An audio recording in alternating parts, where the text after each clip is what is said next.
Hi மக்களே, எல்லாரும் எப்படி இருக்கீங்க? சூப்பராக இருப்பீங்கன்னு நினைக்கிறேன். நான் கலாட்டம்லேருந்து பிரபு பேசிகிட்டு இன்றைக்கி பார்க்க போகிறது என்னென்னு பார்த்தீங்கன்னா ஸ்ரீலங்காவுக்கு டூரிஸ்ட் விசா அப்ளை பண்ணி போகிறது எப்படி அப்படிங்கிறத நம்ம ஷார்ட் அண்ட் ஸ்வீட்டாக நம்ம பார்க்க போகிறோம்.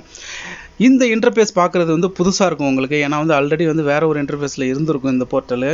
ஏன்னா இப்போ எம்பசி ஸ்ரீலங்கன் எம்பசி சேஞ்ச் பண்ணியிருக்காங்க. ஏன்னா விஎஃப்எஸோட கனெக்ட் பண்ணியிருக்கிறதுனால ஒரு சில சிக்கல்களும் இருக்குது. அது என்ன சிக்கல்னு பார்த்தீங்கன்னா விசா ஃபீஸ் வேரி ஆகுதுங்க. இப்போ தற்காலிகமாக ஏப்ரல் 30 வரைக்கும் இந்தியன்ஸ் ஸ்ரீலங்காவுக்குள்ளே போகிறதுக்கு விசா ஃப்ரீயாக இருக்குது. 30 நாள் ஆன் அரைவல் விசா கூட நீங்கள் வாங்கிக்கலாம். ஆனால் இப்போ நீங்கள் இல்லை 1 மாதத்துக்கு அப்புறம் நான் போக போகிறேன், இப்போ நான் அப்ளை பண்ண போகிறேன் அப்படின்னா உங்களுக்கு ஸ்டாண்டர்ட் 6 மந்த் விசா தாங்க நீங்கள் அப்ளை பண்ணணும். அதுக்கு பார்த்தீங்கன்னா அமௌண்ட் டிஃப்ரெண்ட்டாக இருக்கும். அது என்ன அமௌண்ட் அப்படிங்கிறத கடைசியாக சொல்கிறேன். இது உள்ளே போனதுக்கப்புறம் பார்த்தீங்கன்னா உள்ளே வந்ததுக்கப்புறம் பார்த்தீங்கன்னா சைன் அப் அப்படிங்கிற ஒரு ஆப்ஷன் இருக்கும். நீங்கள் அதில் உங்களோட பாஸ்வேர்டு, அதாவது இமெயில் ஐடி பாஸ்வேர்டை கொடுத்து நீங்கள் லாகின் பண்ணிக்க வேண்டியதான். லாகின் பண்ணதுக்கப்புறம் பார்த்தீங்கன்னா உங்களுக்கு இன்னொரு பேஜ் உங்களுக்கு ஓப்பன் ஆகும். அது என்ன பேஜ் அப்படிங்கிறத உங்களுக்கு நான் காமிக்கிறேன். நீங்கள் சைன் அப் பண்ணி லாகின் பண்ணதுக்கு அப்புறமா வர பேஜ் இது தாங்க. எலிஜிபிலிட்டி க்ரைட்டீரியா அப்படின்னு சொல்லிட்டு இந்த பேஜ் வந்துடும். ப்ளீஸ் செலக்ட் யுவர் நேஷனாலிட்டி அப்படிங்கிறதுல இந்தியான்னு கொடுத்துருங்க. நீங்கள் வேறு கண்ட்ரியாக இருந்தால் உங்களோட கண்ட்ரியை கொடுத்துருங்க. கண்ட்ரி ஆஃப் ரெசிடென்ஸ் அப்படிங்கிறதுல நீங்கள் எங்கே வசிச்சிட்டு இருக்கீங்க இப்போதைக்கு தற்காலிகமாக அப்படிங்கிறதுல நீங்கள் இந்தியாவில் இருந்தீங்கன்னா இந்தியான்னு கொடுக்கலாம், சவுதியில் இருந்தீங்கன்னா சவுதின்னு கொடுக்கலாம். நான் சவுதி அரேபியான்னு கொடுத்துருக்கேன். ஸோ அடுத்து பார்த்தீங்கன்னா விசா டைப் நான் ரெசிஸ்டன்ட் அப்படிங்கிறது ரேண்டமாகவே அதில் இருக்கும். நீங்கள் அப்படியே செலக்ட் பண்ணிட வேண்டியதான். விசா கேட்டகரியில் பார்த்தீங்கன்னா ஆப்வியஸ்லி டூரிஸ்ட். அடுத்து select your purpose of travel அப்படின்னு கேட்குறாங்க. அது நீங்கள் எதுக்காக போகிறீங்க அப்படிங்கிறது obviously sight seeing and holidaying தான், லீவுக்காக தான் நம்ம போகிறோம். அதை தான் நம்ம கொடுக்கணும் டூரிஸ்ட் விசா அப்படிங்கிறதுனால. அடுத்து சப் விசா டைப் அப்படிங்கிறதுல முக்கியமான விஷயம் என்னென்னா, நீங்கள் ஏப்ரல் 30க்குள்ளே நீங்கள் போனீங்க அப்படின்னா உங்களுக்கு 30 நாள் அப்படிங்கிறத கொடுத்துடலாம். அப்படி இல்லைன்னா நீங்கள் விசா டைமை செலக்ட் பண்ணுறப்பே உங்களுக்கு இந்த மாதிரி வந்துடும்.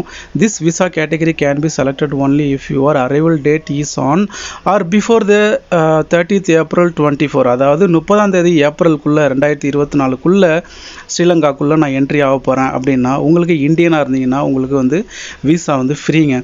ஸோ இல்லை நான் 30ஆம் தேதிக்கு மேலே தான் நான் போக போகிறேன், மே மாதம் ஜூன் மாதம் தான் நான் போக போகிறேன் அப்படின்னு நீங்கள் நினச்சி நீங்கள் அப்ளை பண்ணிங்கன்னா கண்டிப்பாக 30 நாள் விசாங்க அப்படிங்கிறது செல்லுபடி ஆகாது. நீங்கள் 16, அதாவது 6 மந்த் ஸ்டாண்டர்ட் விசா அப்படின்னு சொல்லிட்டு இருக்கும். நீங்கள் அதை தான் செலக்ட் பண்ணணும். அதை செலக்ட் பண்ணதுக்கப்புறம் பார்த்தீங்கன்னா டைப் ஆஃப் ட்ராவல் டாக்குமெண்ட்டில் ஆர்டினரி பாஸ்போர்ட் அப்படிங்கிறத கொடுத்துட்டு நெக்ஸ்ட் பேஜுக்கு நம்ம அப்படியே போயிட வேண்டியதான். ஸோ நெக்ஸ்ட் பேஜ் போனதுக்கப்புறமா பார்த்தீங்கன்னா அப்லோட் டாக்குமெண்ட் அப்படின்னு கேட்டிருப்பாங்க. ஃபஸ்ட்டு பார்த்தீங்கன்னா பாஸ்போர்ட் சைஸ் கலர்டு ஃபோட்டோ, ரீசெண்டாக எடுக்கப்பட்டது ஃபோட்டோ நீங்கள் அதில் அப்லோட் பண்ணிக்கணும். அடுத்து பாஸ்போர்ட் பயோ பேஜ் அப்படின்னு கேட்டிருக்காங்கல்ல, அதில் பார்த்தீங்கன்னா உங்களோட பாஸ்போர்ட் ஃபோட்டோ இருக்கிற பக்கமும் அட்ரஸ் இருக்கிற பக்கமும் ஒரே பேப்பரில் ஸ்கேன் பண்ணி அதை அப்படியே அப்ளை பண்ணிட வேண்டியதான். அடிஷ்னல் டாக்குமெண்ட் அப்படிங்கிறது ஆப்ஷனல் தான், அது நமக்கு பிரச்சனை இல்லை. நம்ம அடுத்த பேஜ் அதுலேருந்து நம்ம போயிட்டோம் அப்படின்னா passport detail are automatically extracted from the passport image kindly review அப்படின்னு சொல்லிட்டு உங்களுக்கு வந்துடும். உங்களுக்கு ஆட்டோமேட்டிக்காகவே நீங்கள் எந்த டைப்புமே எதுவுமே பண்ண தேவையில்ல, உங்கள் பாஸ்போர்ட் டீட்டெயில் எல்லாமே வந்துடும். அடுத்து நீங்கள் சேவ் அண்ட் கண்டினியூ அப்படிங்கிறத கொடுத்துட்டு நீங்கள் நெக்ஸ்ட் பேஜுக்கு அப்படியே போயிட வேண்டியதான்.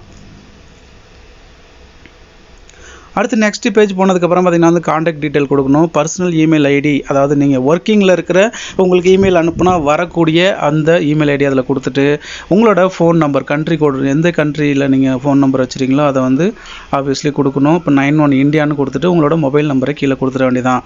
அடுத்து நெக்ஸ்ட் இருக்கிறதுலாம் ஆப்ஷனல் தான், அதை நம்ம ஃபில் பண்ணணும்னு அவசியம் இல்லை. சேவ் அண்ட் கண்டினியூ கொடுத்துட வேண்டியதான். கண்டினியூ கொடுத்ததுக்கப்புறம் பார்த்தீங்கன்னா 5வது பேஜ் உங்களுக்கு வரும். அடிஷ்னல் டீட்டெயில் அப்படிங்கிறது வரும்.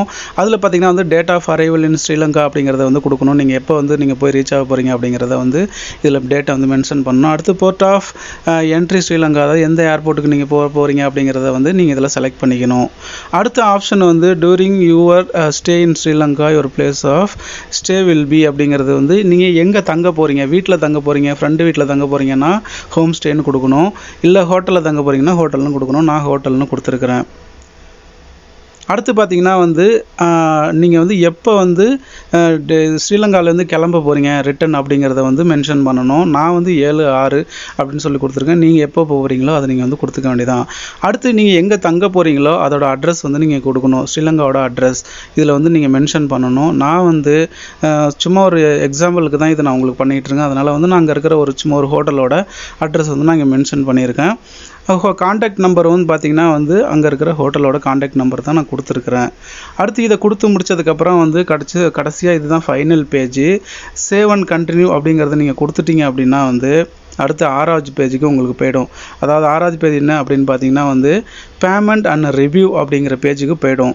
இப்போ பார்த்தீங்கன்னா வந்து விசா ஃபீ அப்படிங்கிறது வந்து நான் இப்போ ஃபஸ்ட்டே உங்களுக்கு சொல்லியிருப்பேன். அமௌண்ட் வந்து வேரி ஆகிருக்கு, டிஃப்ரெண்ட் ஆகிருக்கு அப்படின்னு நான் உங்களுக்கு சொல்லியிருப்பேன்.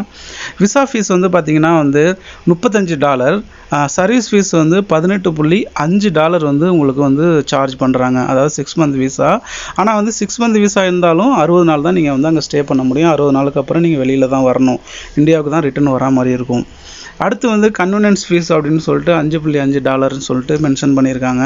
கிட்டத்தட்ட $58.55 வந்து நீங்கள் பே பண்ண வேண்டியதாக இருக்குங்க. நீங்கள் இல்லை நான் ஃப்ரீயாக போகணும் அப்படின்னு நினச்சிங்கன்னா இப்போ ஏப்ரல் 30க்குள்ளே நீங்கள் ஜாலியாக போயிட்டு ஸ்ரீலங்காவை சுற்றி பார்த்துட்டு வர்றது ரொம்ப நல்ல விஷயம். அப்படி இல்லை நான் பொறுமையாக தான் போகணும் அப்படின்னாக்க இன்னும் கொஞ்சம் வெயிட் பண்ணி பாருங்கள். ஏன்னா வந்து இந்த 30ஆம் தேதிக்கு அப்புறம் ஏதாச்சும் உங்களுக்கு ரெடியூஸ் ஆகுதா, அமௌண்ட் ரெடியூஸ் ஆகலாம். அப்படி இல்லை வேறு ஏதாச்சும் சேஞ்சஸ் ஏற்படுறதுக்கான சான்சஸ் இருக்குது. வெயிட் பண்ணி அடுத்த மாதம் மே மாதம் நீங்கள் விசா அப்ளை பண்ணி போகிறது ரொம்ப நல்லது. ஓகே மக்களே, சூப்பராக உங்களுக்கு எல்லாருக்குமே ஈஸியாக ரொம்ப புரிஞ்சிருக்குன்னு நினைக்கிறேன். வீடியோ பிடிச்சிருந்துச்சுன்னா லைக் பண்ணுங்கள், ஷேர் பண்ணுங்கள், கமெண்ட் பண்ணுங்கள். ஏதாச்சும் விசா ப்ராசஸில் உங்களுக்கு டவுட் இருந்துச்சு இல்லை அடுத்த வீடியோ எதுவும் போடணும் அப்படின்னு நினச்சிங்கனாக்கா எனக்கு கமெண்ட்டில் சொல்லுங்கள். மறக்காமல் சப்ஸ்கிரைப் பண்ணிவிட்டு கூட இருக்கிற பெல் பட்டனை ப்ரெஸ் பண்ணி வச்சுருங்க. பாய், இன்னொரு வீடியோவில் பார்க்கலாம்.